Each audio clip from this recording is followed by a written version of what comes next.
Well, good to see everybody. I'm glad that we could get together for another installment of James here before we get into to Christmas. Thank you for being a part of this, for the way that so many of us, so many of you, but all of you, the way you commit to being a part of this class. And I'm just thankful for all of you and thankful for what we can talk about and share in our class on Wednesdays. That's an encouragement to me, and I hope it is for you as well.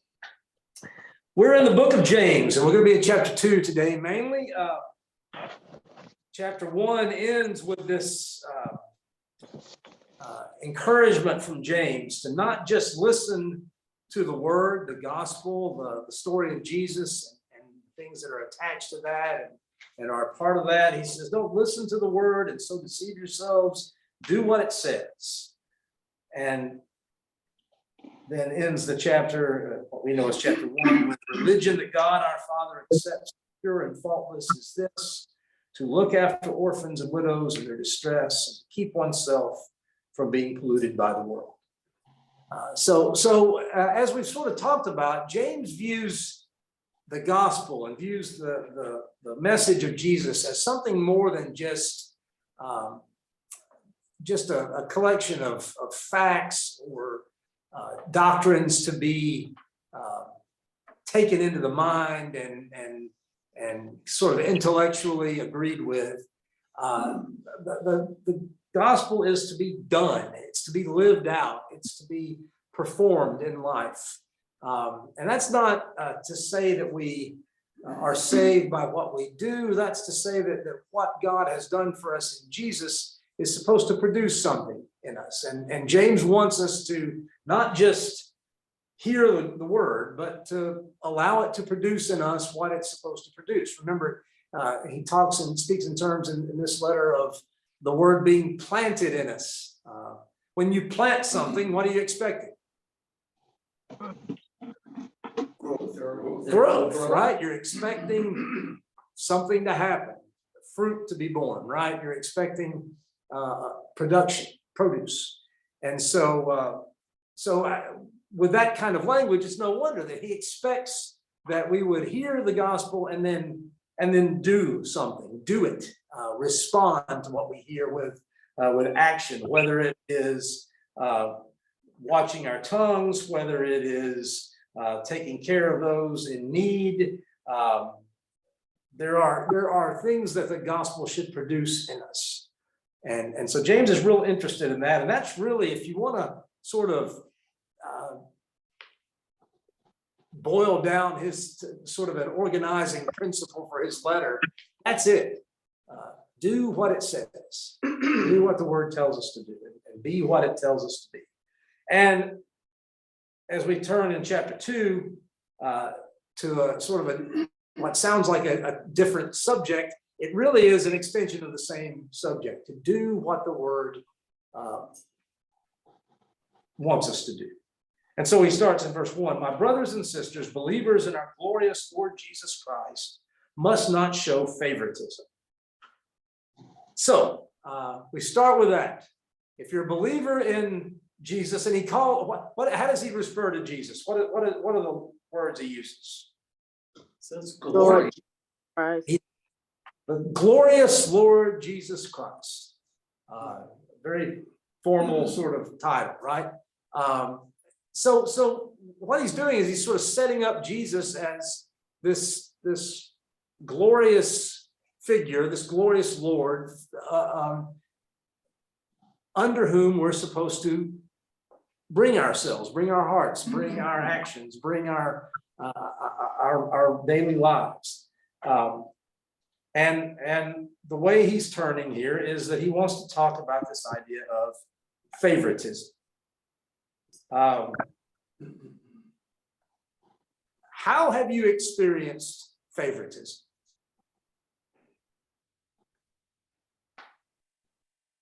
A trivial way I can remember experiencing it is picking teams as kids. I can remember, and you didn't want to be the last picked. You the earlier you could be picked, the better. But there's a favoritism in that, right? There's we're looking at, and sometimes it really hurt your feelings when like your best friend is picking teams and he doesn't pick you first. He picks the guy who's better than you, the guy who's faster, the guy who's more talented. That hurts, that stings. What you'd like is, I guess it'd be favoritism the other way, right? If he chose you because he's your friend. A trivial example, to be sure, and I don't want to minimize the pain of favoritism by putting that out there as though it's something significant. It's not. But how have you experienced favoritism?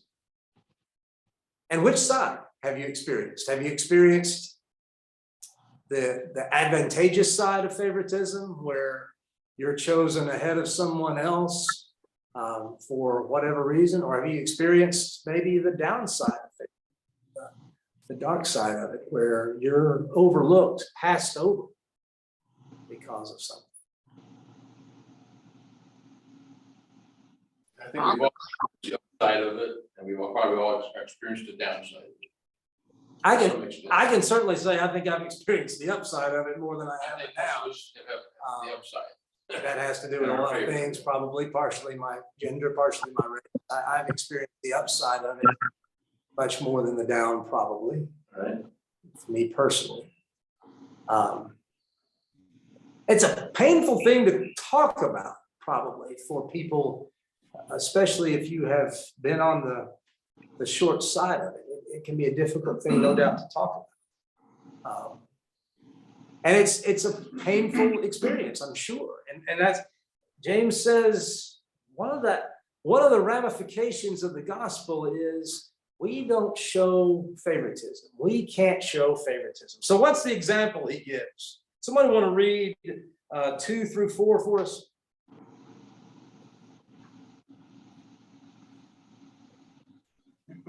Suppose a man comes into your meeting wearing a gold ring and fine clothes, and a poor man in shabby clothes also comes in. If you show special attention to the man wearing fine clothes and say, "Here's a good seat for you," but say to the poor man, "You stand there," or "Sit on the floor by my feet," have you not discriminated among yourselves and become judges with evil thoughts? Sort of a definition of favoritism there, if you'd like. 1 verse 4, discriminating among yourselves and becoming judges with evil thoughts. So in this example, and hopefully it's a hypothetical one, but it's probably one that is not too far out of the experience of some people. You have a very obviously wealthy person come into an assembly, a church gathering. This version says synagogue. Well, the word he uses is synagogue. It's an interesting fact. The word he uses there that we translate meeting in the NIV is synagogue. Some people have thought maybe James is writing to more than just Christian Jews, all Jews, but the church first met in the synagogue. Probably, yes, the church meeting in a synagogue. Probably this is a very Jewish, church. Remember he's written to the exiles, right? Those who have been scattered, and so probably Jewish Christians and mostly Jewish Christian community, and would have no reason necessarily to call their meeting anything but a synagogue. But in any case, this obviously wealthy person comes in, and an obviously poor person comes in, and treatment could not be different, right?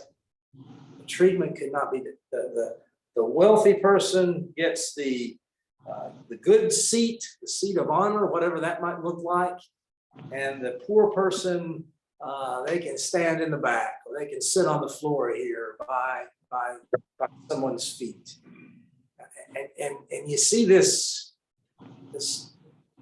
treatment it's treatment like that a wealthy person or a poor person might receive anywhere, right? And that's the problem. It's the kind of treatment that people offer to a rich person when they're trying to curry favor, or to a poor person when they're trying to dismiss them or marginalize them. And that's the kind of treatment that folks can receive anywhere, the kind of favoritism that people can receive anywhere. And James wants the church to look different because we're operating by the gospel, right? We're operating by the parameters of the gospel.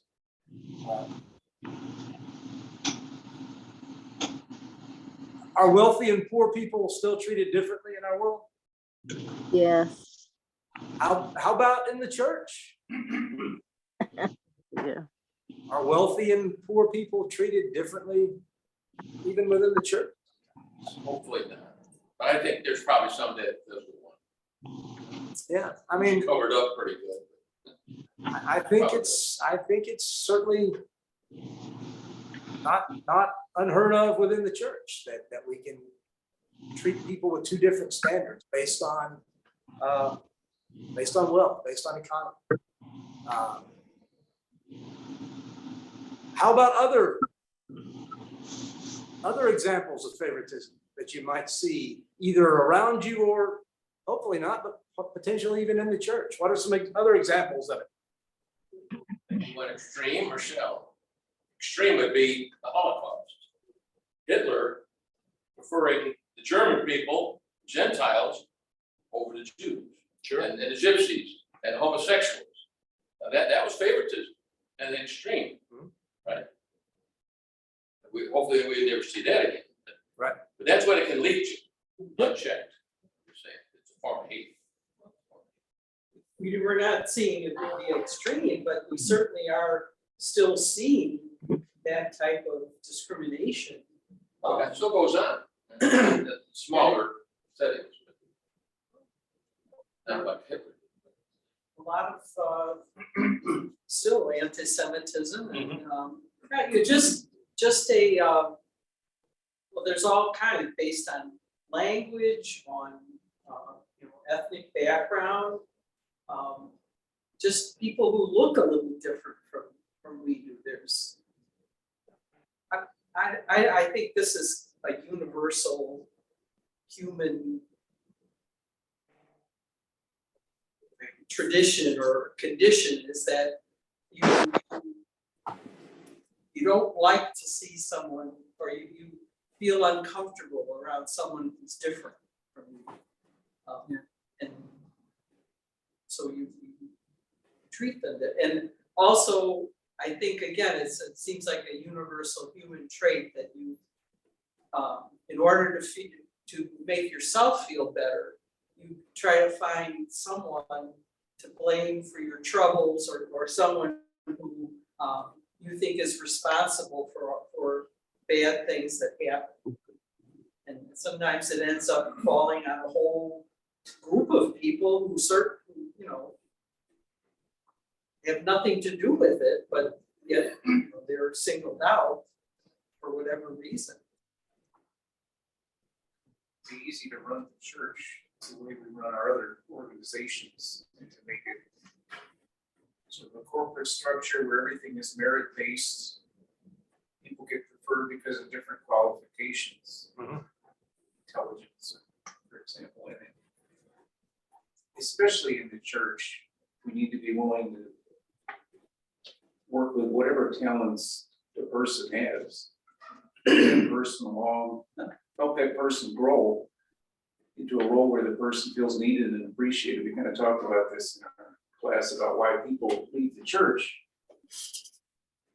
I think you have to do that, you have to get to know the person, and when someone's different from, sometimes you're uncomfortable, I don't know how to talk to somebody like that, or that I feel uncomfortable around or something, but you have to make the effort, and then you're gonna be able to see, well, okay, what talents does this person have that aren't readily apparent, but as you get to know the person, you can see, well, they're really kind to people, or, they reach out to people in different, but if you don't make the effort to get to know them, you would never find that out.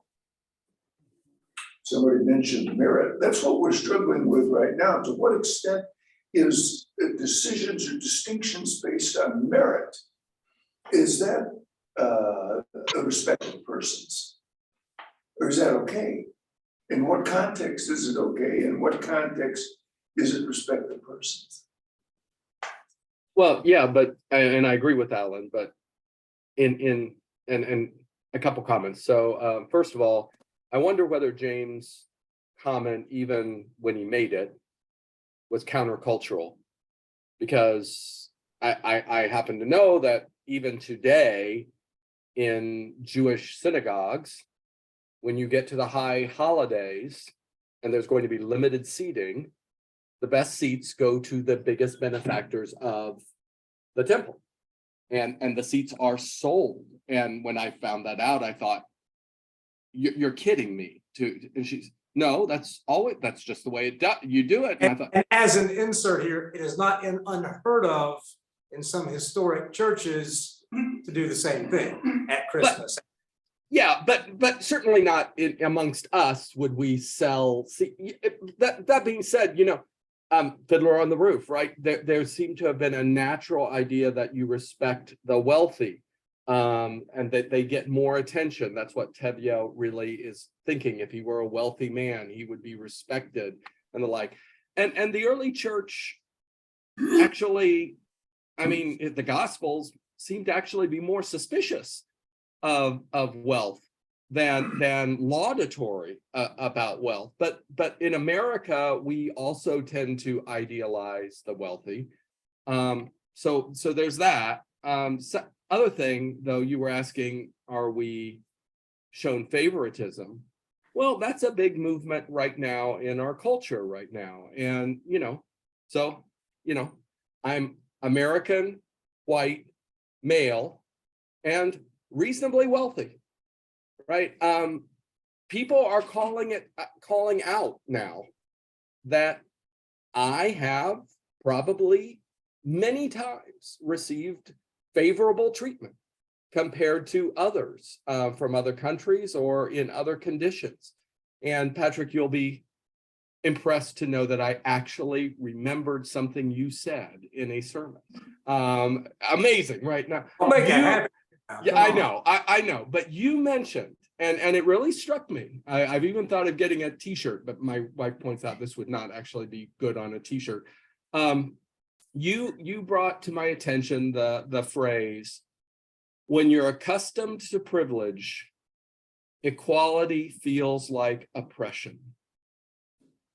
And I think that's really true. And I think that's why we've got this negative backlash right now when people are confronted with their privilege.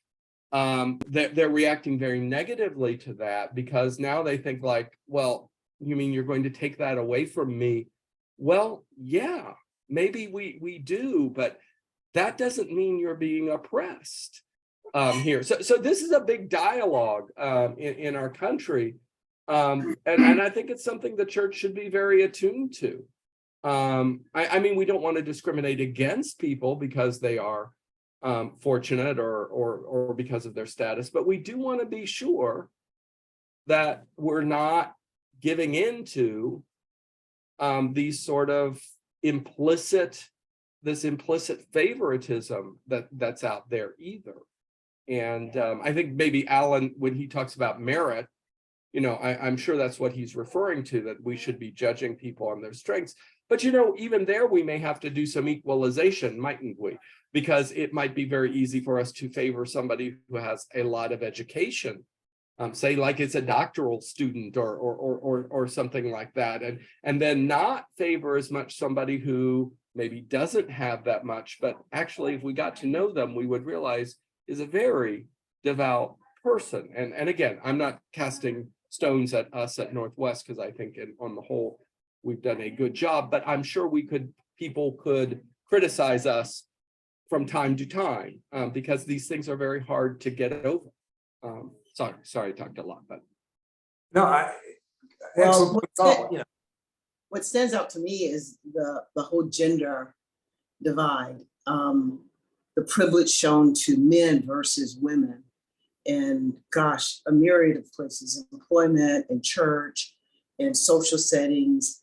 And I just heard this the other day, the African-American woman that was became a judge at the Supreme Court. One of the questions given to her was to define what is a woman. And what a microaggression, right? Because I doubt that any man was asked what is a man. And so I heard them talking about that, and she said, "I'll get back to you with that answer." And she came back with the answer, and the answer was, "It's whatever we want it to be." You know, that I just am, and that every woman, they are who they are. And I thought that was clever enough, because why? Why is that so important? Judge me on my merit, as we're talking about, and what I bring to the table that way. And I just think that's so important. When I was teaching at DePaul a couple of years back, a white student came up to me and she was asking for a favor, something about disability, and that doesn't go through me, that goes to the disability office, if you know anything about how they run that. And I said, "I'm sorry, I can't help you with that. You'll need to da da da da da." She looked at me, she reached her hand out, we were sitting, and she touched me, kind of like patting my leg. And she says, "Where did you get your degree?" And I took my hand and I patted her hand, and I said, "You know what, this conversation's over." I said, "Let's go back to class." Yeah. And I just got up and went back to class. But it's that these microaggressions show a lack of favor. And I think that's what's important for us to recognize, that we talk about the diversity and inclusion, and we really don't practice it. And I think those are just fancy words. And yeah, so I can go on and on and on about some thoughts I have about that. But I think with being a woman, I certainly have felt at times favor, and at times a lot of just unfavorable responses. And it just makes you realize that we're all on different playing fields, and that we're judged by something other than who we are as people. And I love that James says this, because favoritism is very, it's poisonous, right? It really separates us. And it must be dispiriting. It must be just suck the life out of you to go through that all the time, to always be dealing with people looking at you as by some inborn trait of yours that you're somehow not enough, that you're somehow, you need to defend yourself and define yourself. And I can imagine how, and it's poisonous. It destroys relationships. And even when people feel they have no choice but to sort of take it and roll with it, it still just destroys those relationships and makes them, something much less than they should be. It's interesting. Well, I think it happens at all of our institutions, right? Even education and in church. And I'm remembering when I was just starting at Holy Trinity, it was my first day there. I was the only African-American and woman sitting at the leadership table. We were all sitting around, and the principal and the president, but it was the leadership team. And she said, "You know what we need to do? Dr. Blakely, what do you think? We need to talk to the young men, the African-American men who had dreads, and we need to help them cut their hair, and so they can look more professional." I mean, she's saying this in front of me, and you guys know I was Holy Trinity, 5-6 years ago. I dropped my head and I said, "God, I just got here. I don't want to have to deal with this already. It's my first day." And I literally prayed that and dropped my head and I said, "Oh, geez, what?" And I just lifted my head, and I believe God gave me this to say. I said, "Well, before you cut their hair or want to send people around and make some law, I think you should talk to their parents, because if they have dreadlocks to their shoulders, their parents put those dreadlocks in. And I think we need to be really, really, really slow before we make a move like that. And so everybody we thought for a little bit, but it's just, it's just what people see, and everybody has to be alike, and it is oppressive. And I remember that comment, Ron, too, when Patrick preached that. I thought that was powerful, but it is so oppressive that we want people to be just like us, and we don't understand what we're doing to them. That's two of That us, was my Patrick. first I mean, it's a bumper day for you. I mean. I better watch my humility at this point in time. No, Yeah, it's- thank you, Clay, I appreciate it. Matt, you were gonna say something, I think.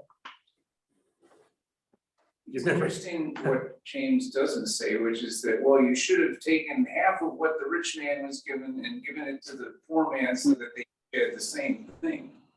Bible calls us to more than that. I think we're called to God's standard. God favors everybody.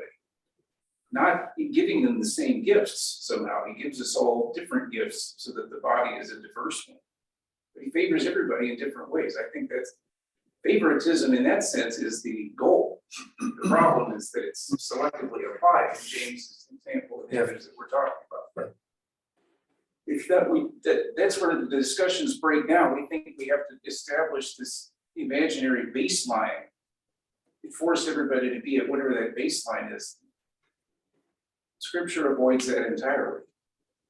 And yet also gives those who do have things, wealth and possessions, gives us the responsibility to help those who do not. And to the whole line about those who referring to manna, right? Those who had plenty where it was shared, and so nobody had too little, everybody, and nobody had too much. Everybody had what was needed, what was necessary. And I think I think it's both those things, right? I think that's true, that Scripture recognizes here and other places, there will be people who are wealthy and there'll be people who aren't. And there'll be people who the world favors and who the world does not favor.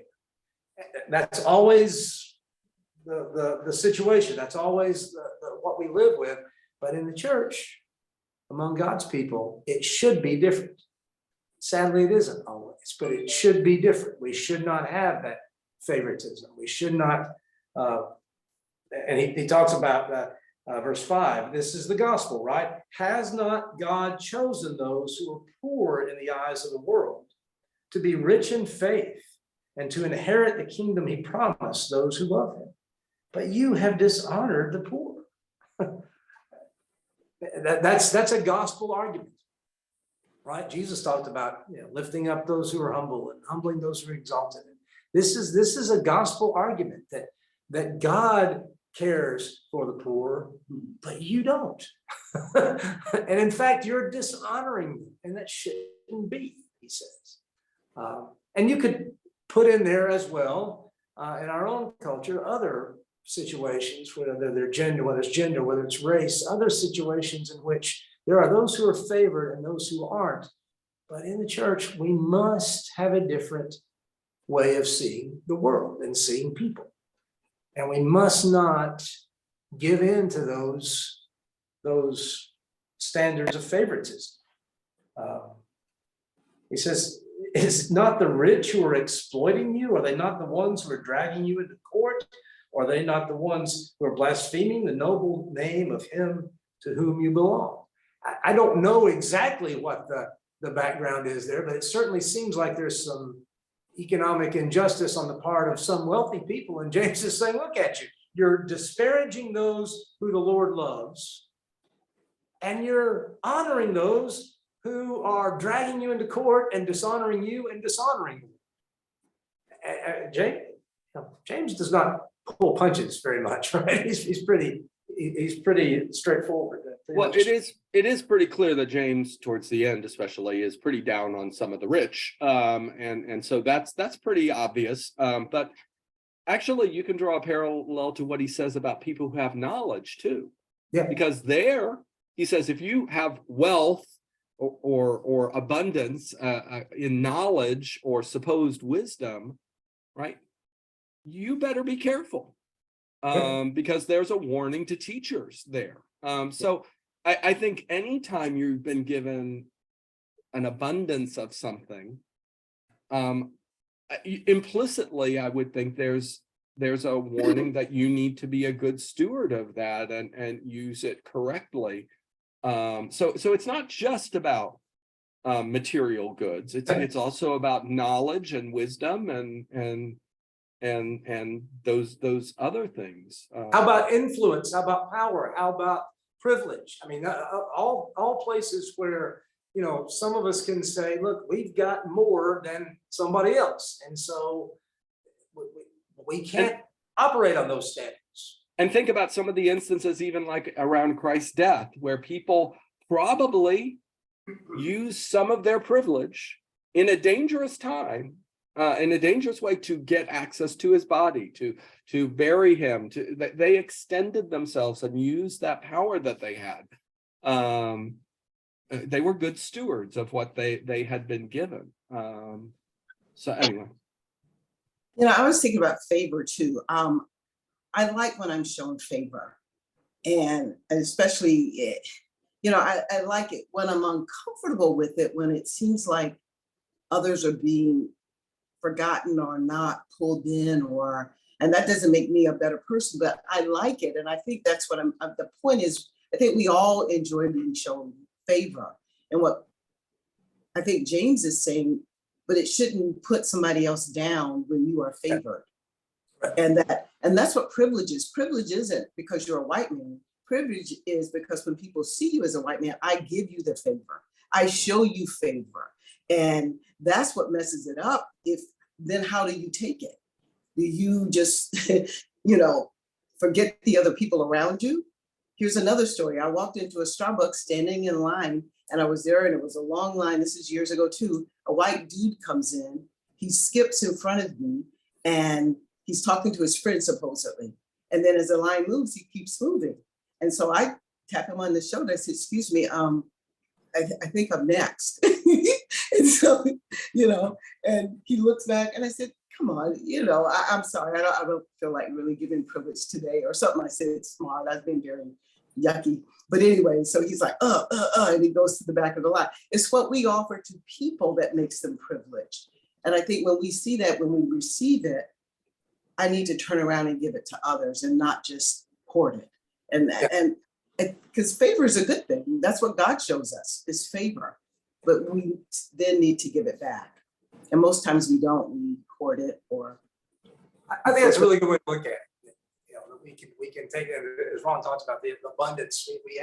We have something, we can share it. We can offer it to others. We can, you know, lift others up with us. We can, you know, share. Because we always say it's not bad to be rich. It's not, unless you're just keeping your knowledge, your money, to yourself, then it is kind of yucky, I would suppose. Yeah, though there is the uncomfortable reality that I'm reminded of sometimes, as I mentioned about the lists of privilege, being an American, right?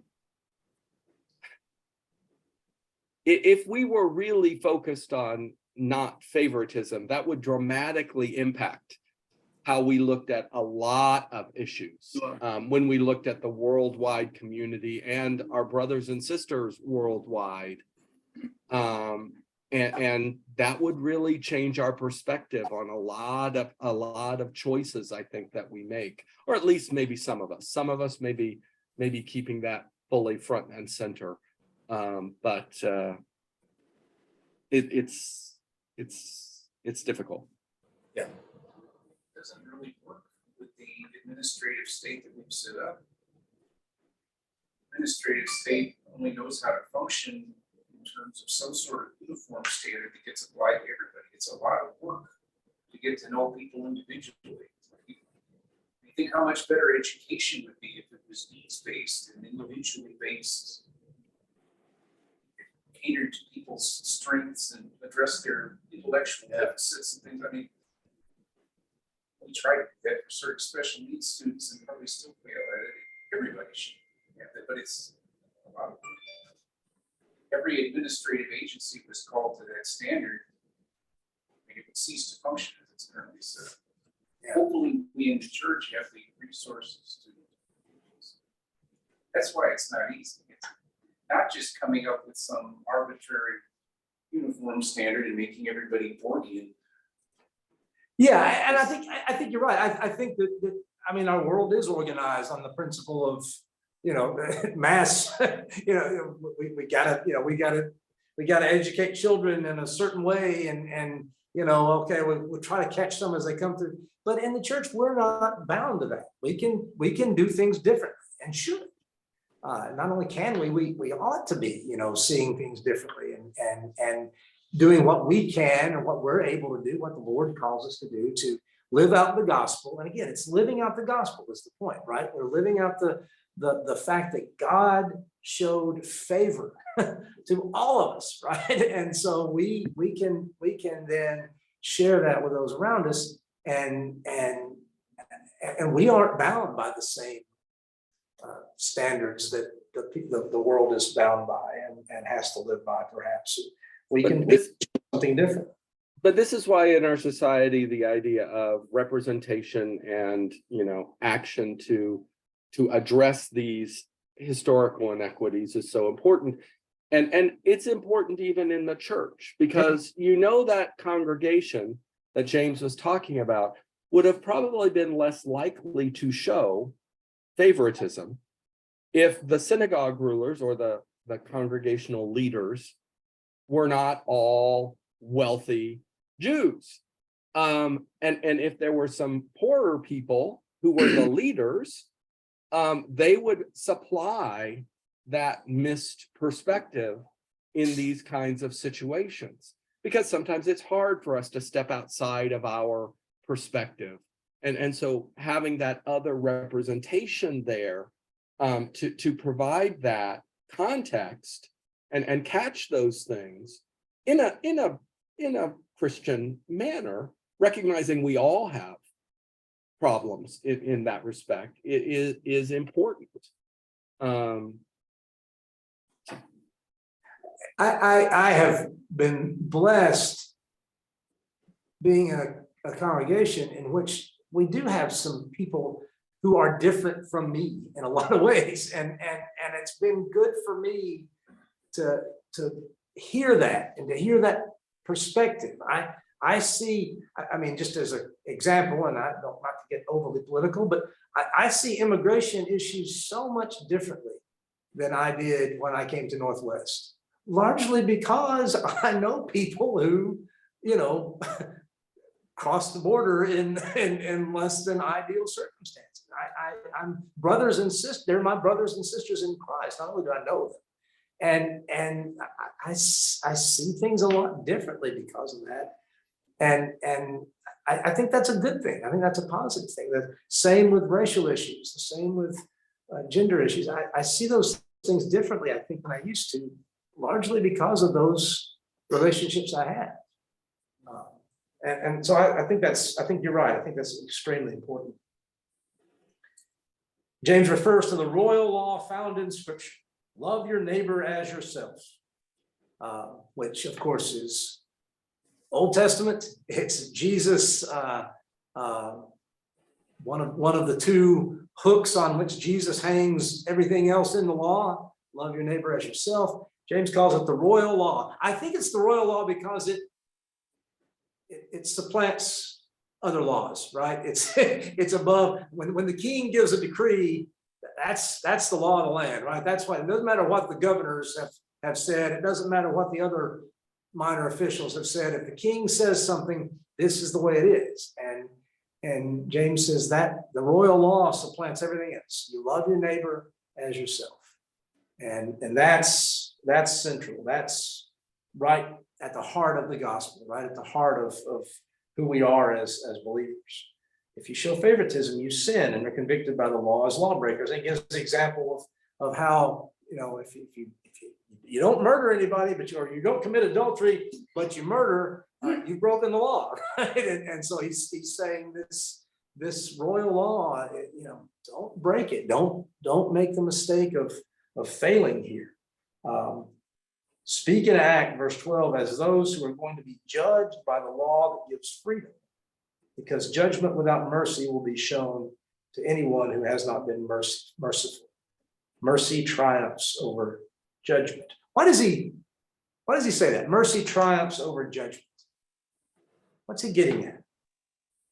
That's the essence of the gospel. Yeah, it is. Judgment was the death on the cross. The resurrection is the mercy. That's the gospel. That's the kernel of the gospel. Mercy triumphs over judgment. And you're not behaving that way if you're showing favoritism. You're not giving mercy. You have become, as he said, judges with evil thoughts. You're rendering judgment and you're doing it badly. and you're doing it based on these surface traits that don't amount to anything. And so he says, you speak and act as those who are going to be judged by the law that gives freedom. I think that's something we need to tattoo on our brains, right? Whatever else we do, if we fail in that, in speaking and acting based on that royal law to love your neighbor as yourself, if we get that wrong, there's not much we can get right. Well, we were talking about songs, and that's the first verse. Yeah. Right? Just as I am without one plea, but that thy blood was shed for me, and that you bid me come to thee, O Lamb of God, I come. That's the whole point, right? Of mercy triumphing over judgment. Right there. So it ought to then, in the way we turn and deal with those around us, think of Jesus' parable about the servant, right? Who owed a small amount he owed a large amount and it was forgiven. And then he goes and he's grabbing the fellow servant, choking him, demanding he pay this much smaller amount that he owes him. And the king gets wind of it. I think it's a king. Gets wind of it and says, "Throw him in jail." That's inexcusable. That's untenable. That he would receive that mercy and then fail to show it to those around him. So that's why this is so central. That's why Jesus said, "Love your neighbor as yourself," is one of the big two, right? That everything else depends on. And if we don't get that right, there's not much we're going to get right.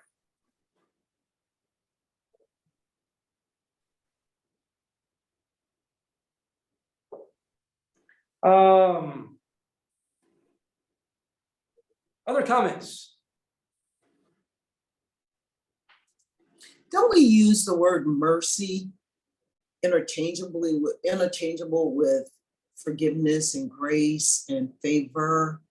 And so I'm sitting here thinking I don't know if this is the same word as favoritism or favor, mercy. I think it's different in some ways, but I think where it connects is back to the rich and poor guy, right? To whom am I showing mercy? I'm certainly not showing it to the poor guy. I may not be actively showing mercy to the rich guy, but I'm sure not showing it to the poor guy. But Colette is right. The classic David Lipscomb, maybe Harding definition of grace is unmerited favor, right? So Right. There's the connection. Yeah, I think it certainly connects. Yeah, I think it certainly connects. James does too. That's why he says that in this section, as we're talking about the gospel, talking about the grace that God has shown us. That was mercy. That took the form of mercy. It took the form of favor. Maybe that's it. Grace can have many forms, takes many forms. It's grace is what we need in the moment that God gives, and so certainly mercy is often. It certainly remove us from being judgy, right? Yeah. And thinking more highly of ourselves than we ought if we're willing to show grace and favor I Mhm. think if, It means we go- cutting people a break, right? Cutting Yeah. people some slack. You know, recognizing I don't have it all right either, and so I can show mercy to other people because that's what God has shown. I think We- I on somebody else. yeah, what we talked about Esther, right? We talked about Esther, and there's that scene where she enters the throne room and she does not have permission to go in advance, and she knows she could be putting her life at risk, and the king extends his scepter to her and thus allows her to come forward and waives the, you know, the requirement. And I think we're probably, if we think of the royal God, in many respects, that's emblematic of what he's done. We don't have a privilege of coming before him, certainly not in a clean state, and he nonetheless has extended that scepter through Jesus to allow us to come forward. Yeah.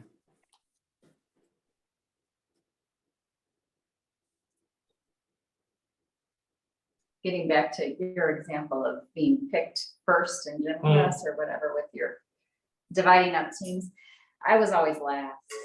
Well, me and Ipsita, my friend Ipsita.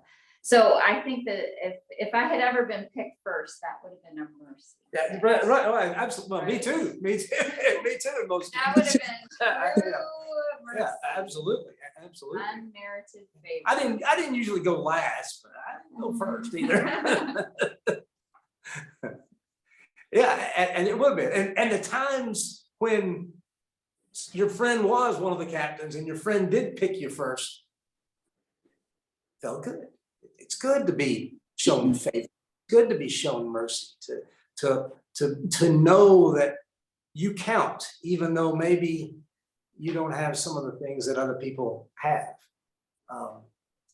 And that you have things that maybe other people don't know yet. And that's what we're talking, and we all know what that is. We know, all have been, certainly with God, but I bet you in other situations too, we have all been in situations where we needed mercy and we got it.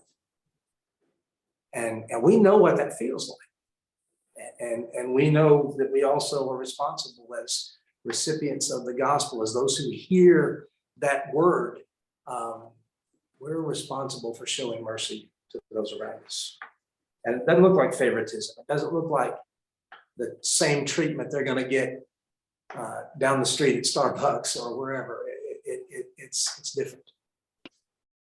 I'll just toss in on a personal note, I mentioned, I think a last class or the class before, my American Airlines status. You all will be amused probably to know that the program that gave me all of the status is being discontinued by American no. Airlines. Oh, man. And so I'm not going to get a free upgrade every time I book a flight anymore. And I was bummed, but I did keep it in perspective. Some of my colleagues are furious, which I just think is, it's just a classic example of what you said, right? Being accustomed to privilege, when it's taken away, it feels like, you know, oppression and the like. So, you know, That is wrong. oh, well, yeah, I still am bummed, but it comes and goes, right? It's there and not, well, what can you do? What Easy can you come, do? easy go. Yeah.